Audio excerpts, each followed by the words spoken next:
Hey, come see us on tour. We'll be in Duluth, Georgia, right outside of Atlanta, Jacksonville, Florida, Tempe, Arizona, and Burbank, California. Go to jimmydore.com for a link for those tickets. Hello, hi. You speak English, right? I do speak English. Oh, fantastic. What's your name? Mila, and where are you from? Mila. I'm Jimmy. I'm from KPFK, Los Angeles, and I was just wanted to. So there was a peace deal a month after that they'd all agreed to, and then Boris Johnson flew in. Are you familiar with that? I'm not familiar what you're referring to, but unfortunately it's really difficult to negotiate with Russia because imagine if somebody's attacking you, like right now, raping you, killing you, and then the rest of the world is like, please try to negotiate. It's really difficult to do that. I'm sorry, I don't remember what event you're speaking about, but right now there is no peace deal on the table except the peace formula that President Zelensky put together, which the first number of what needs to be done is Russia has to withdraw troops from Ukraine, and then from there on, step by step, there are outlined steps of what has to happen for the peace to come together. And Zelensky also did a peace summit a few months ago in Switzerland, outlining these steps, encouraging other countries to be a part of it. So why do you think Russia invaded Ukraine? I think they are trying to eradicate us as people. I think they want to take our land. I think they don't care about what happens to it, which is why there is genocide, ecocide, all kinds of things that they're doing. Their motivations, it's really difficult for a person that is sane, not insane, to understand motivations of Russians. But from what I know, Russian culture is very imperialistic in its view. They think, not just Putin, the Russian people tend to think that other countries kind of belong to them. There's many colonized countries within Russian vicinity. All the countries that are east where Russia takes the natural resources from, and so they want to colonize Ukraine the same way because we have amazing natural resources. Before the Budapest Agreement, we had the biggest nuclear arms in Europe, and we have the biggest nuclear power station in Europe. So those are just some reasons why. But why he does it, I can't answer it. And do you think the threat of Ukraine entering NATO had anything to do with it? No, I don't think so, because Ukraine is not part of NATO. But now I think NATO would benefit greatly from having Ukraine as part of it, because we're fighting the biggest evil in the world. We're not just fighting Russia, we're fighting North Korea. They're sending weapons and supporting Russia. Iran, China, who's supplying weapons. I think India is buying up all the oil from Russia. So we're not just fighting.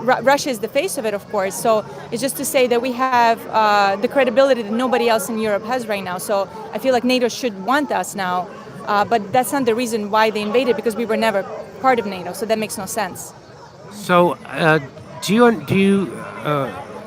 know what the problem was with the Minsk Accords? Are you familiar with the Minsk peace agreement? I don't remember. If you can remind me what it said. Yeah, so it was supposed to get after the Maidan coup. You're familiar with the Maidan coup? Maidan, yes. Yeah. So how did you feel about that? That we had a democratically elected president, but then they overthrew him. He wasn't necessarily democratically elected, which is why Maidan happened, because he didn't want us to be a part of the European Union, and he was placed there by Russian proxies. I feel like, I can't speak really well on that subject, but it was a very important part in our history. I don't know how this relates to the convention today and the war that's happening in Ukraine, except this was a stepping stone. And it proves how Ukrainian people seek and fight for freedom, the Maidan in itself. But as you might know, a lot of people were killed that day. So it was a very sad but important step for Ukrainian democracy. I hope that answers the question. Yeah. Well, the story that I've heard was that there was the coup in 2014 that was instigated by the CIA, and then It wasn't instigated by the CIA. I'm not sure where you're getting your information. Okay.